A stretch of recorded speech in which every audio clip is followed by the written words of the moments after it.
Selamat malam, pagi, siang, sore semuanya. Hari ini kita ketemu lagi untuk membicarakan tentang consumer behavior. Kali ini topiknya adalah internal influences.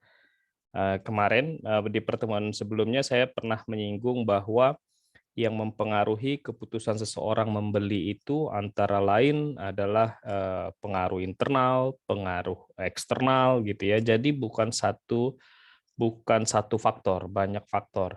Pengaruh internal itu banyak berbicara tentang pengaruh apa? Pengaruh aspek psikologis, pengaruh eksternal itu bisa aspek budaya, bisa lingkungan. Kemudian yang satu lagi adalah bagaimana prosesnya, proses terjadi pembeliannya. Ketika dia mau membeli, tokonya apakah nyaman dan sebagainya. Nah, hari ini dan mungkin beberapa pertemuan ke depan kita akan mendalami proses internal atau internal influences, yaitu persepsi ya. Jadi beberapa pertemuan ini kita akan bicara tentang aspek psikologis, kali ini mengenai persepsi, perception. Oke.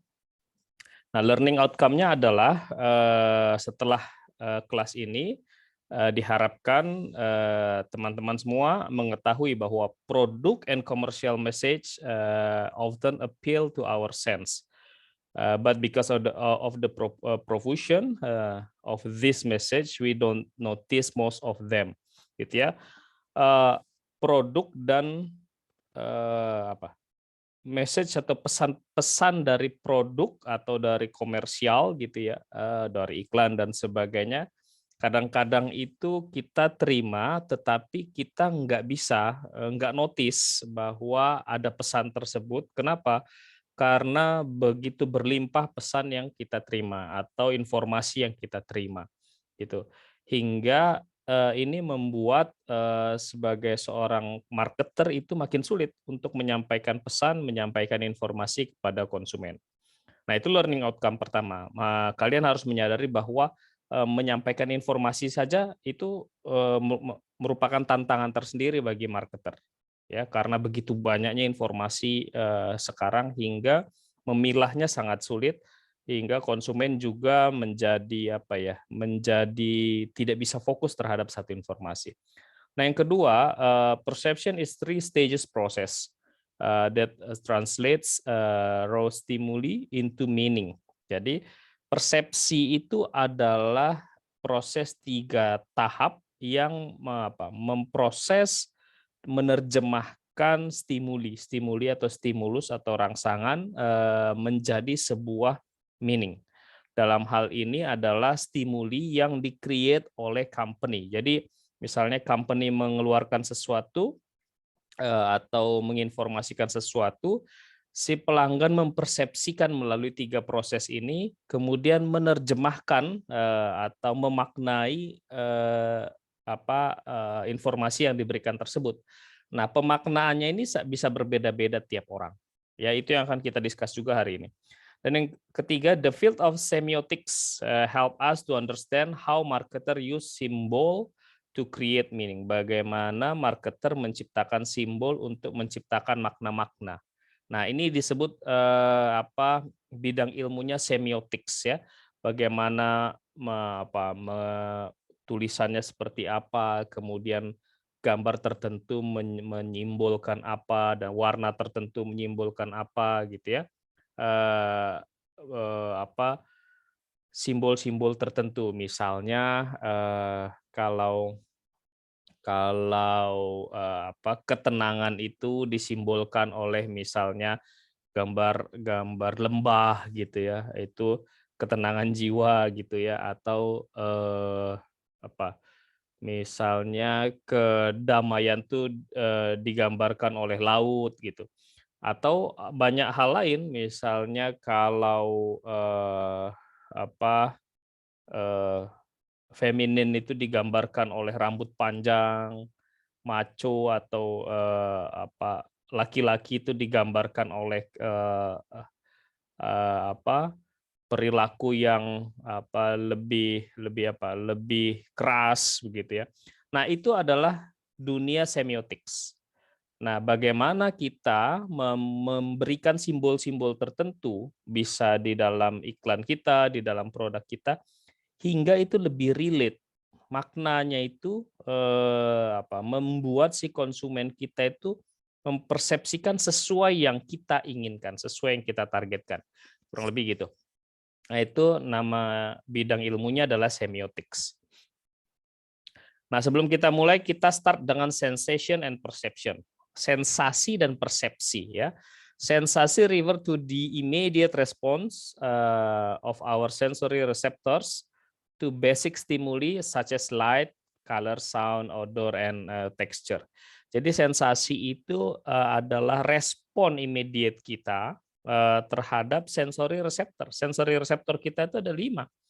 Ya, 5 indera itu sensory receptor kita.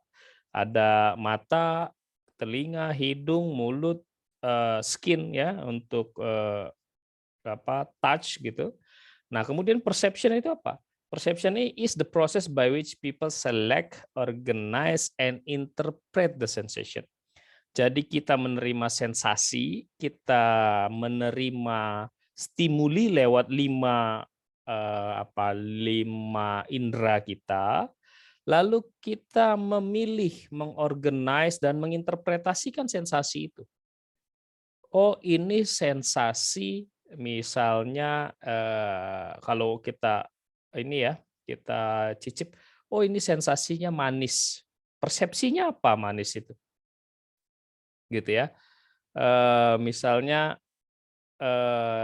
dipegang HP dipegang gitu berat, kemudian kok kayaknya keras gitu, kokoh gitu. Oh, ini sensasinya ini kualitasnya tinggi. Oh, ini sensasinya kuat. Persepsinya apa? Persepsinya kualitasnya tinggi. Karena sepertinya kokoh ya gitu. Nah, itu bagaimana kita meng-create sesuatu secara kompleks gitu. Kita mempertimbangkan 5 aspek atau 5 indera ini, 5 perception ini, sensasi yang dipersepsikan itu dalam produk kita. Ya, jadi ini menjadi dunia tersendiri nih di marketing sekarang. Jadi marketing sekarang bukan hanya bicara tentang visual, bukan cuma bicara tentang lagu dan sebagainya, tetapi juga banyak hal gitu. Nah, misalnya gini, ini makanya disebut sensory marketing. Jadi vision itu relate to visual, bagaimana kita mempengaruhi konsumen melalui visual. Misalnya memberikan model yang bagus gitu ya, memberikan desain yang menarik, kemudian warna yang menarik. Lalu hearing itu bagaimana kita menarik konsumen atau menggugah awareness-nya konsumen melalui pendengaran. Oleh karenanya kalau kita lihat misalnya kita sangat lazim dengan jingle ya. Jingle misalnya jingle Aqua itu sangat lazim. Kita dengar dan kita sangat aware dengan itu. Kenapa? Karena Aqua berhasil membuat sensory marketing terhadap konsumennya, yaitu melalui hearing, pendengaran. Jadi ada Aqua, ada Indomie. Ya, coba sekarang kamu bayangkan lagunya Indomie seperti apa. Saya yakin kamu semua bisa membayangkan dengan sangat baik. Aqua, kemudian ada Torabika, kemudian ada banyak produk yang menggunakan lagu-lagu supaya itu menjadi men-trigger awareness. Gitu ya. Lalu ada smell, penciuman. Ada produk yang sangat relate terhadap bau tertentu. Apakah bau yang enak, apakah bau yang khas gitu ya. Misalnya kalau kalian ke bioskop itu ada bau khas, bukan bau nggak enak ya, tapi bau khas, saya mengatakannya bau khas. Itu membuat si konsumen tuh aware, oh ini kita di bioskop. Nah, kemudian taste, kalau taste banyak sekali ya, yaitu apa yang kita cicip, apakah rasanya spesifik ataukah rasanya ini pedas, misalnya Maicih itu dia lebih cenderung ke pedas gitu ya. Ada yang cenderung sangat manis, ada yang asin dan sebagainya. Lalu touch. Touch itu adalah sentuhan. Jadi ada yang membuat produknya teksturnya sangat halus untuk mempersepsikan untuk membentuk persepsi tertentu, ada yang kasar. Ya, itu semua tergantung goalnya seperti apa. Kadang-kadang produk yang untuk misalnya apa ya, produk-produk yang dikesankan feminin gitu, biasanya dia bentuknya lebih halus, kemudian apa, tidak ada sudut gitu ya.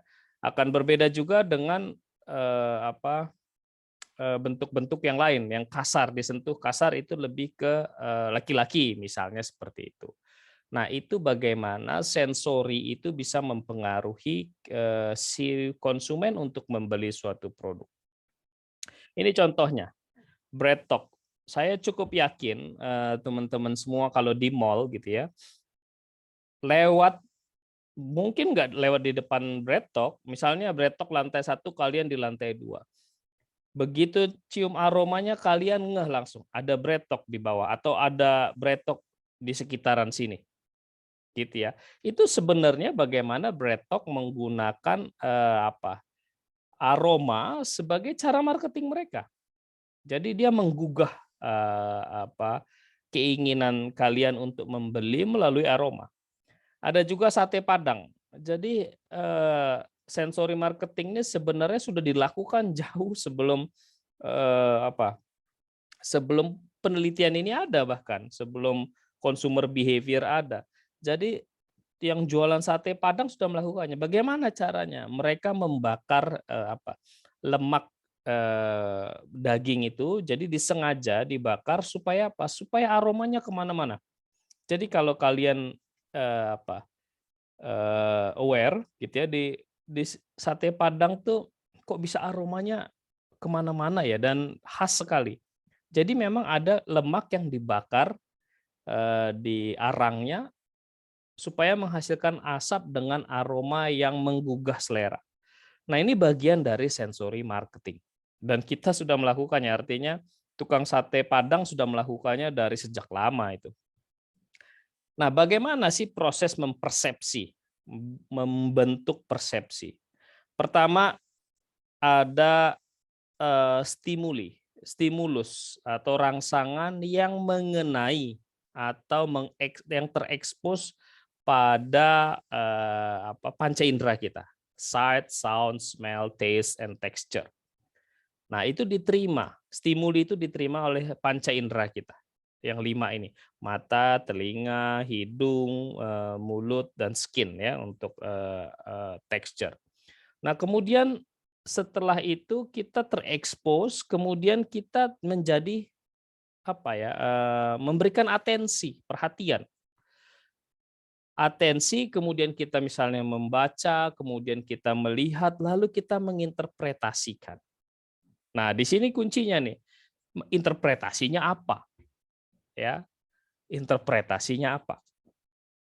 Karena kalau interpretasinya gagal atau katakanlah tidak sesuai yang kita inginkan, bisa justru tidak baik hasilnya bagi produk kita gitu. Nah, jadi tugas marketer itu memastikan bahwa sensori yang diberikan tepat, kemudian exposure-nya tepat, atensi yang diterima tepat, hingga interpretasi yang dihasilkan oleh si konsumen atau si pelanggan juga tepat sesuai dengan yang diinginkan. Gitu ya. Tantangannya di situ. Kenapa? Karena kita dealing dengan berbagai macam orang. We are not dealing with one kind of person gitu. Tapi many kinds of person. Jadi ada banyak sekali pelanggan. Nah, tantangannya di situ. Ada 1000 pelanggan, bagaimana memastikan kalau bisa 1000-1000-nya persepsinya itu sesuai yang kita inginkan. Nah, itulah tantangannya. Nah, oke, kita masuk, tadi kan dikatakan punya 3 stage ya, membentuk persepsi. Yang stage pertama adalah exposure. Exposure occurs when a stimulus comes within the range of someone's sensory receptor. Jadi range of someone sensory receptor. Jadi sensori itu juga ada range-nya, range yang tepat. Misalnya hangat, misalnya kalau suhunya 35 gitu atau sampai 40 derajat, kita bisa bilang oh ini hangat. Lebih panas lagi dikit kita bilang oh ini panas. Tapi kalau udah 1000 derajat gitu ya, itu udah melewati range sensori kita. Ya. Sensori reseptor kita sudah lewat itu hingga stimulusnya itu jadi jauh berbeda maknanya. Atau jadi justru merusak gitu ya. Atau tidak bisa dimaknai gitu. Nah, itu yang terjadi. Jadi kita harus tahu range-nya berapa ini. Yang tepat berapa gitu ya.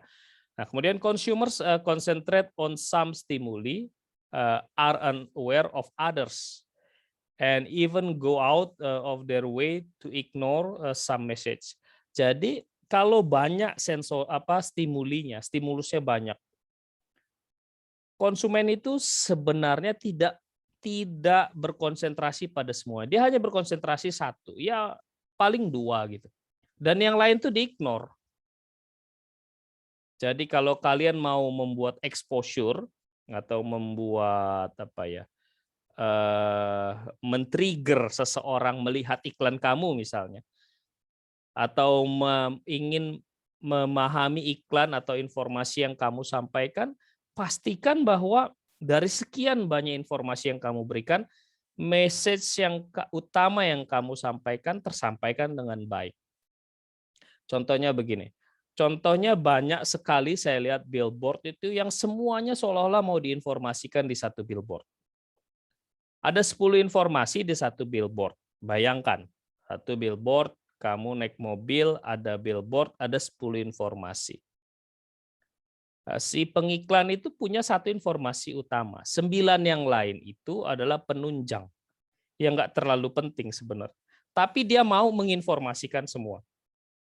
10-10-nya diinformasikan hingga ketika orang lihat naik mobil, apa yang terjadi? Yang terjadi adalah dia pilih satu.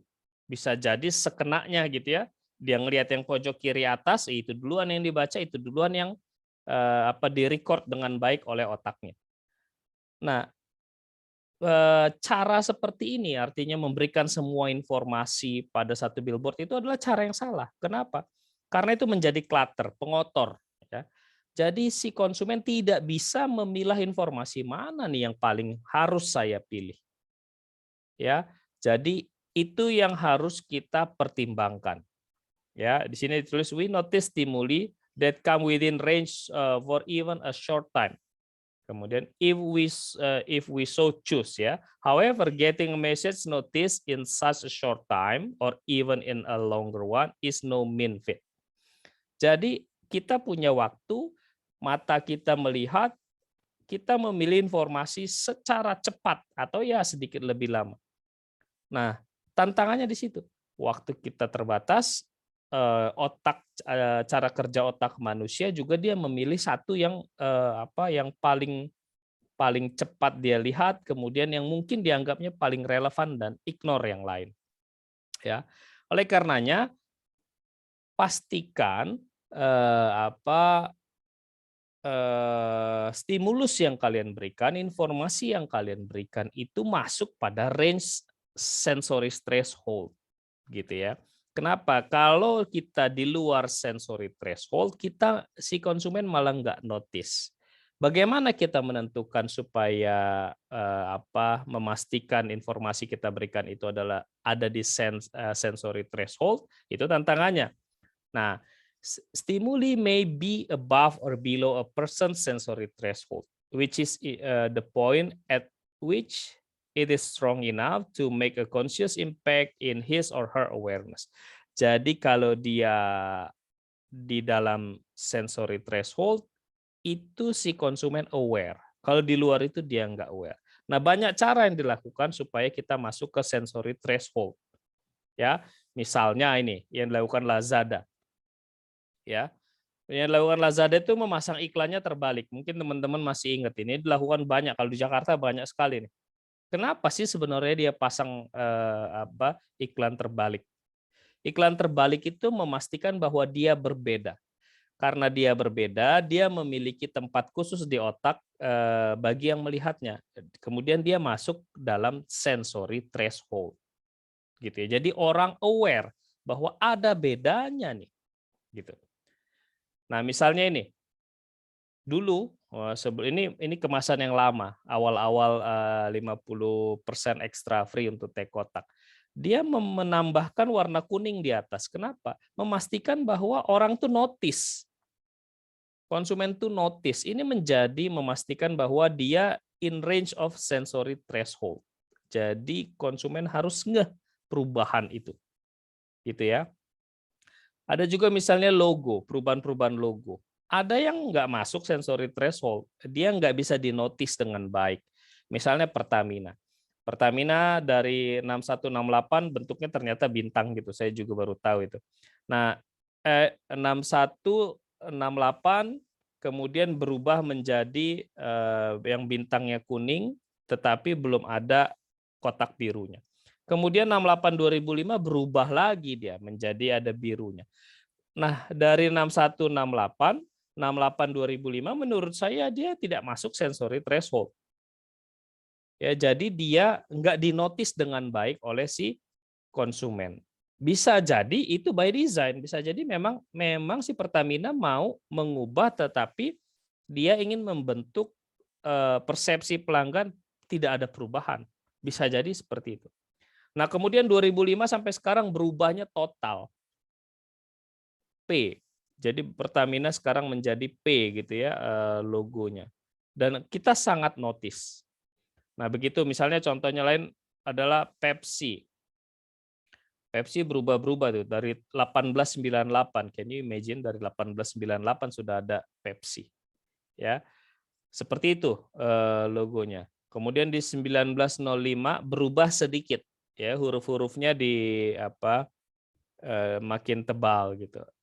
1906 berubah lagi, 1940 berubah. Tapi sebenarnya tidak major perubahannya. Tahun 50 berubah, tahun 62 berubah menjadi seperti itu. Nah, jadi ada perubahan-perubahan yang dipastikan ada kadang-kadang yang memang disengaja di luar sensory threshold, ada yang disengaja by design di dalam sensory threshold supaya si konsumen notice, ya, aware enough gitu. Nah, lalu ada subliminal perception. Ya, subliminal perception refer to a stimulus below the level of consumers awareness. Jadi bayangkan ini adalah stimulus yang di bawah levelnya consumer awareness, tetapi sebenarnya konsumen merekam gitu ya. A survey of US consumers found that almost two-thirds, 2/3 believe in the existence of subliminal advertising. And more than one half are convinced that this technique can get them to buy things they don't really want ya. Jadi subliminal perception ini yang katakanlah kita nggak ngeh tetapi mempengaruhi kita. Ya nggak ngeh tapi mempengaruhi kita. Misalnya kalau kalian lihat iklan Sprite itu kan gelembung-gelembung airnya itu ya, butiran-butiran air itu sangat terlihat. Dia mengiklankan Sprite gitu ya, merek Sprite, botol Sprite. Tetapi subliminalnya itu yang kita nggak ngeh, butiran airnya itu membuat kita itu tertrigger. Otak kita itu tertrigger untuk membeli. Kenapa? Otak kita mempersepsikan, kayaknya ini enak banget ya, seger banget nih minum ini. Nah, makanya saya kasih gambar ini, mata kayak terhipnotis gitu ya oleh subliminal perception. Jadi itu persepsi yang bahkan terbangun kadang-kadang tanpa kita sadari. Nah, bagaimana membuat produk atau iklan atau apapun atau informasi yang bisa sampai seperti itu? Nah, itu tantangannya. Nah, ini menarik nih. Subliminal perception. Ini terjadi di Amerika ya. Karena di Amerika itu iklan itu agak-agak frontal menurut saya. Yang kiri ini adalah Pepsi. Iklannya Pepsi. We wish you a scary Halloween. Kenapa dia bikin iklan begini? Bungkusnya Coca-Cola gitu. Dalamnya Pepsi. Jadi kalau Halloween itu kan orang pakai topeng yang serem-serem gitu, tetapi dalamnya nggak serem atau dalamnya tetap baik gitu ya. Nah ini seperti itu yang mau dikesankan. Coca-Cola itu yang bentuk seramnya, dalamnya yang baik itu Pepsi gitu ya. Scary, Coca-Cola itu scary, Pepsi yang versi baiknya gitu. Nah, apa yang dilakukan Coca-Cola? Coca-Cola mengganti itu. Tapi kita kadang-kadang nggak ngeh. Ini adu kuat aja. Coca-Cola bilang everybody wants to be a hero. Jadi casingnya itu dipersepsikan subliminalnya ini kayak superhero, yaitu kayak Superman. Ya, jadi ini yang lebih kuat mana, yang kiri atau yang kanan? Jadi iklan yang kanan itu adalah iklan balasan Coca-Cola terhadap iklannya Pepsi. Nah, dengan hadirnya iklan yang kanan, dia secara tidak langsung everybody wants to be a hero itu menutup yang kiri gitu. Dan ini menurut saya iklan yang sukses banget. Jadi orang subliminal persepsinya itu bahkan bisa melihat yang kiri pun, tapi persepsinya yang kanan. Dia melihat ini we wish you a scary Halloween, tetapi sekilas dia lihat yang bisa jadi yang dia ingat adalah everybody wants to be a hero. Karena Coca-Cola juga menyebarkan iklan yang sama. Gitu ya. Jadi yang dibangun Pepsi di kiri ini bisa kalah dengan yang dibangun Coca-Cola yang di kanan. Gitu ya. Ini adalah subliminal perception. Jadi sampai segitunya aspek psikologisnya dipikirin untuk membuat suatu iklan. Nah, stage kedua, yang stage pertamanya exposure, yang stage kedua attention. Attention refer to the extent to which processing activity is devoted to a particular stimulus. Ya, jadi aktivitas yang berproses itu untuk membentuk terbentuk dari stimulus tertentu. Ya, perhatian mengacu pada sejauh mana aktivitas ya pemrosesan dikhususkan untuk stimulus tertentu, itu translate-nya ya. Nah, tetapi kita punya challenge, marketer itu punya tantangan membentuk atensi. Kenapa? Karena ada sensory overload. Ya, the average adult is exposed to about 3.500 pieces 3,500 pieces of advertising information every single day. Can you imagine? Ini tentu di Amerika datanya. Up from about 560 per day 30 tahun lalu. Jadi sekarang tuh kita itu terekspos begitu banyak advertising per hari. Kalau di Amerika 3.500 advertising per hari. Kalau 3.500, kita mau hadir menjadi salah satu di antara 3.500. Bagaimana kita mendapatkan atensi? Nah, itu kan tantangannya, tantangan seorang marketer. Bagaimana satu produk masuk ke otaknya konsumen ketika dia beriklan di antara 3.500 iklan. Nah, itu tantangannya. Nah, yang kedua adalah multitasking. One study observed 400 people for a day and found that 96% of them were multitasking 96% of them were multitasking. About a third of the time they use media. 96% itu multitasking, sepertiganya menggunakan media. Jadi begitu kompleksnya dan begitu banyaknya yang dilakukan dan informasi yang diterima oleh konsumen dalam satu waktu. Melakukan banyak hal, menerima informasi banyak hal, dan still kita harus menarik atensinya si konsumen. Berat sekali kan, sulit sekali menjadi seorang marketer sekarang. Nah, ini contoh bagaimana mau menarik atensi. Ya, stay clear of the platform edge. Jadi kalau nih misalnya si konsumennya nggak fokus gitu, ada kereta lewat, tangannya bisa hilang nih. Ya, subway and train every day a serious accident is caused by a lack of attention. Gitu. Safety instructions apply to our lines too. Jadi ini menunjukkan bahwa atensi itu penting sekali. Nah, ini contoh yang unik juga ya, stimulus selection factor. Si konsumen itu memilih stimulus mana yang direkam dengan baik di otak.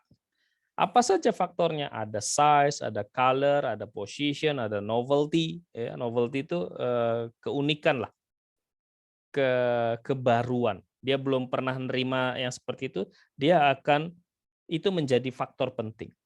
Nah, yang di kanan ini adalah eye tracking ya. Bagaimana mata kita dibaca. Jadi biasanya si konsumen disuruh pakai kacamata khusus, kemudian kacamatanya disinkronis dengan laptop gitu, dan ini yang dibuka halaman Google.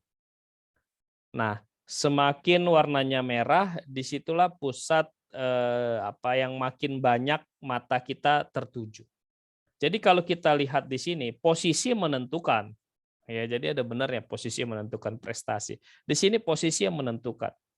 Jadi posisi terbaik di suatu website, suatu page gitu, terutama Google itu ternyata kalau kita based on this picture gitu ya, itu ada di justru ada di ya katakanlah di antara baris pertama dan baris kedua. Nah, sudah baris keberapa nih kalau ini pertamanya mana? Oh ini, pertama, kedua, berarti kedua dan ketiga ya. 1, 2, 3, 4, 5, 6, 7, 8, 9, 10. Nah, baris 10 itu sudah mulai nggak dilihat lagi. Ya, 10 ke bawah itu udah hampir nggak dilihat. Jadi penting banget seorang marketer memahami di mana saya harus meletakkan produk saya, di mana saya harus meletakkan informasi saya. Oleh karenanya, kalau kalian lihat di supermarket itu setiap shelf, rak itu ada harganya. Kalau kamu mau produknya diletakkan sejajar dengan mata, harganya sekian. Kalau dia mau diletakkan produknya di dekat kaki yang jarang dilihat, harganya sekian. Gitu.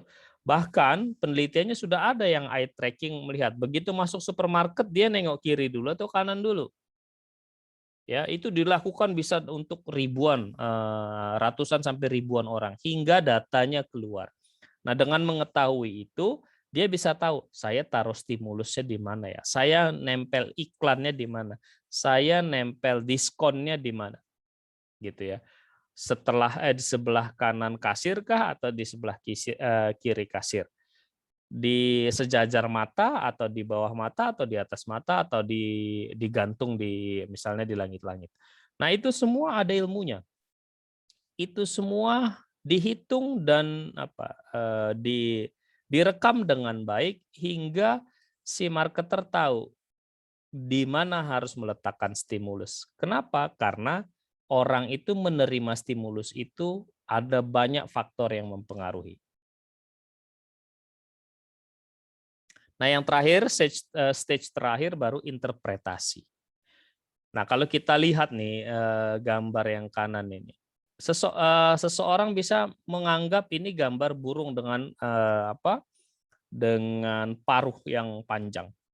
Tetapi yang lain melihat enggak, ini gambar kelinci gitu. Inilah yang disebut interpretasi. Pada benda yang sama, si A bilang kelinci, si B bilang burung. Inilah interpretasi. Nah, bayangkan kamu membuat produk, interpretasinya beda-beda. Bisa jadi interpretasinya salah, yang tidak sesuai ya dengan yang ingin kamu bentuk. Bisa jadi benar. Nah, bagaimana memastikan bahwa interpretasinya benar? Itu tugasnya. Itu apa? Itu challenge-nya. Itu tantangan, ya. Interpretation refer to the meaning we assign to sensory stimuli. Meaning yang kita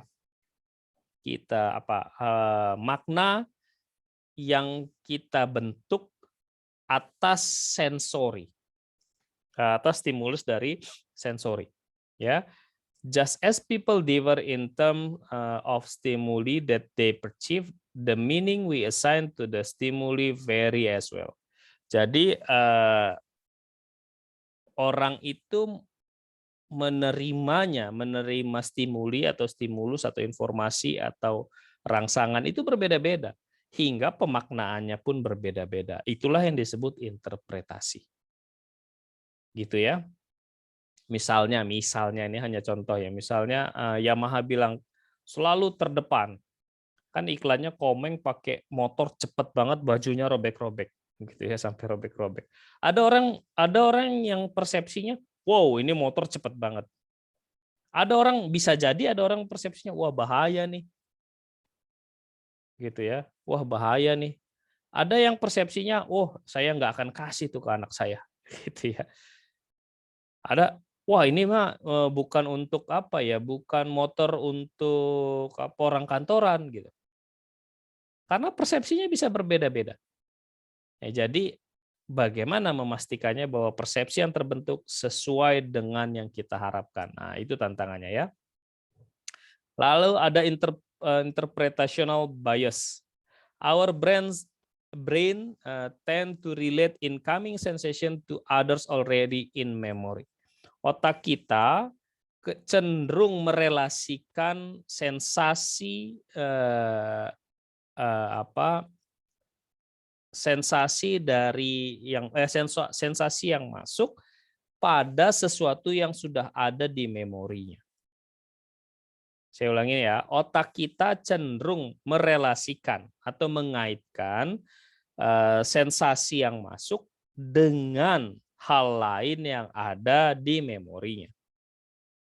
Itulah sebabnya ya, anak kecil di Indonesia itu sering dibilang ada hantu gitu ya. Hingga ketika dia melihat sesuatu ya, misalnya bayangan gitu ya, malam-malam gelap melihat bayangan, dia langsung merelasikan itu dengan apa yang ada di memorinya. Memorinya bilang, ingat loh ada hantu. Waktu kecil teman-temannya, orang tuanya bilang, jangan keluar malam-malam, ada hantu gitu. Hanya untuk membuat dia misalnya nggak keluar malam, ditakut-takutin. Apa yang terjadi? Memorinya merekam itu, dan ketika dia dapat incoming sensasi yang datang, dalam hal ini penglihatan di malam-malam ada yang misalnya bergerak-gerak, langsung dia bilang itu hantu. Berbeda misalnya anak yang dari kecil nggak pernah dibilangin hantu, dia nggak ngerti apa itu hantu. Begitu ada yang bergerak-gerak, dia biasa aja. Kenapa? Karena interpretasinya berbeda dari anak yang satu lagi. Nah ya, these principles derives from Gestalt psychology. Ya, prinsip ini diturunkan dari Gestalt psychology. Nah, Gestalt psychology itu ada 3 hal, yaitu the closure principle states that people tend to perceive an incomplete picture as complete.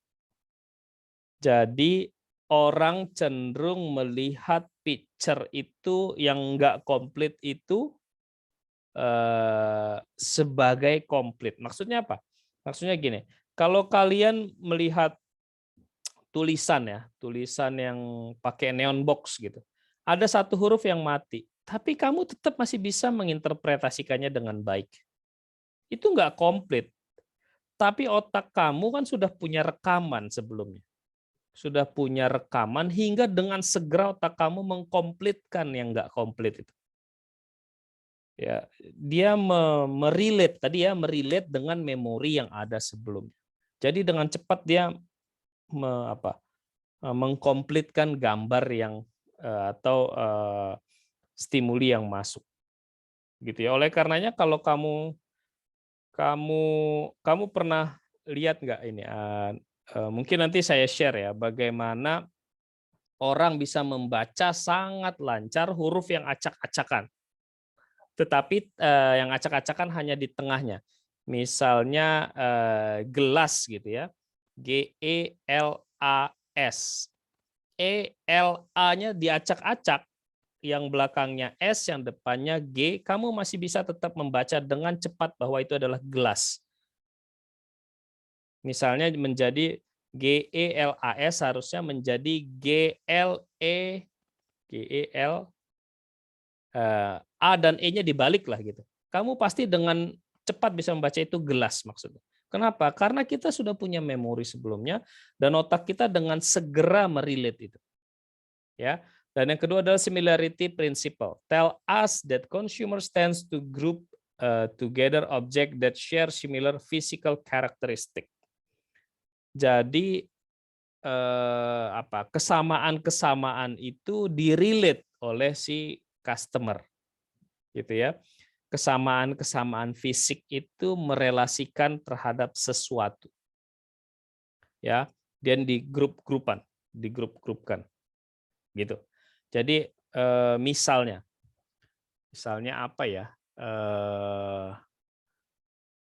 Kesamaan fisik. Misalnya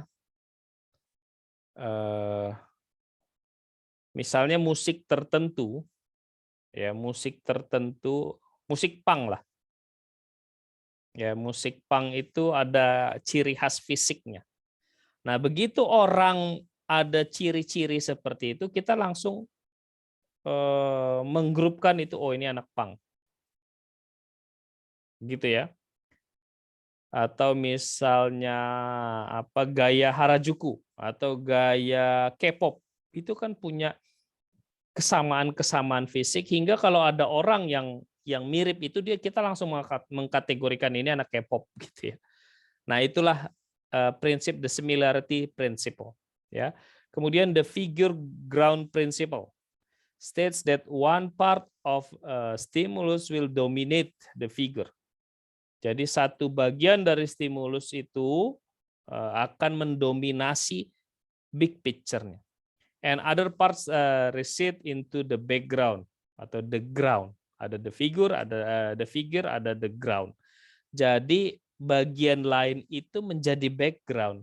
Sebagaimana dia background, biasanya orang nggak terlalu notice. Coba kamu sekarang, saya minta kamu ingat apa foto kamu yang paling kamu suka. Coba ya sekarang diingat-ingat. Lalu kamu ingat apa background-nya? Apakah ada yang masih mengingat dengan baik background-nya apa? Biasanya enggak. Kenapa? Karena kita stimulusnya itu didominasi oleh satu part, yaitu misalnya kamu berkonsentrasi kepada wajah kamu. Jadi background-nya kamu lupakan, tapi kamu ingat wajah saya itu nengok ke kiri, lagi senyum, senyumnya begini, kemudian matanya begini gitu. Nah, itulah interpretational bias. Nah, misalnya ini contoh FedEx. Kalau saya tanya, apakah kamu melihat anak panah? Banyak pasti yang nggak notice ya. Saya saja baru notice ketika saya mendalami materi ini. Ini anak panah nih.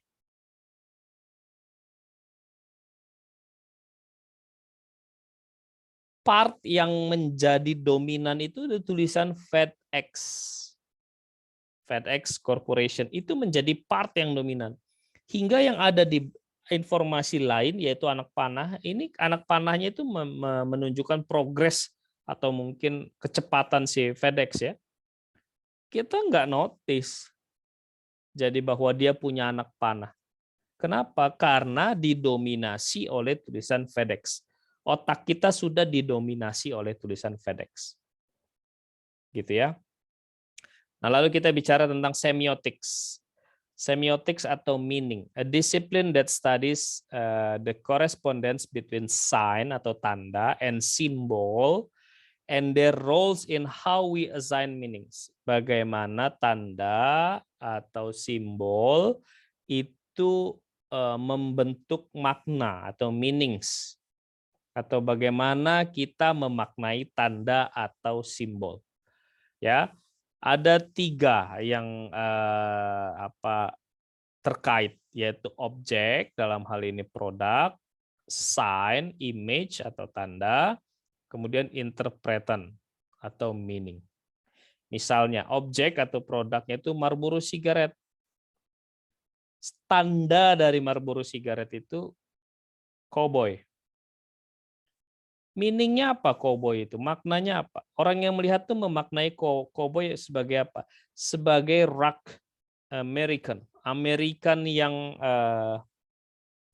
kasar, yang so American gitu lah. Ya. Jadi cowboy itu dimaknai sebagai yang Amerika banget gitu. Amerika tradisional lah, atau Amerika konservatif, atau ya Amerika cowboy lah. Ya, hingga Marlboro itu dikaitkan sebagai produk Amerika yang macho gitu. Produk Amerika yang macho.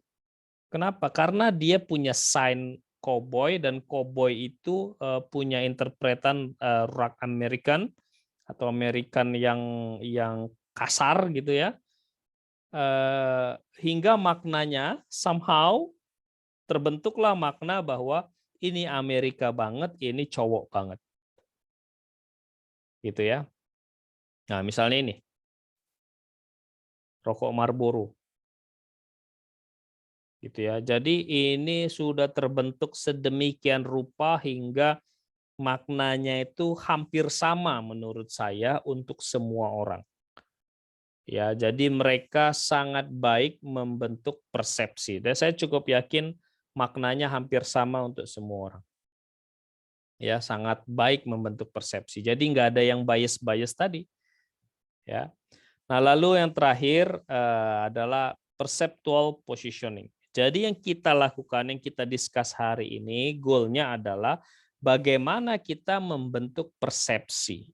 Nah, jadi mata kuliah ini atau topik ini mau bicara tentang hati-hati loh membentuk persepsi, baik di iklan kamu, baik di produk kamu gitu.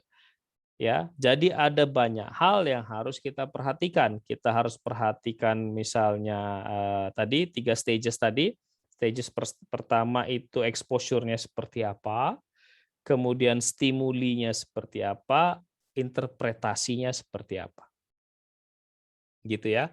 Nah, apa gunanya perseptual, kita mempersepsikan, kita mempelajari persepsi seorang. Salah satunya adalah kita bisa membuat positioning atau perceptual positioning dari produk kita. Kita mau lihat misalnya, produk kita itu diposisikan secara persepsi di mana, ya.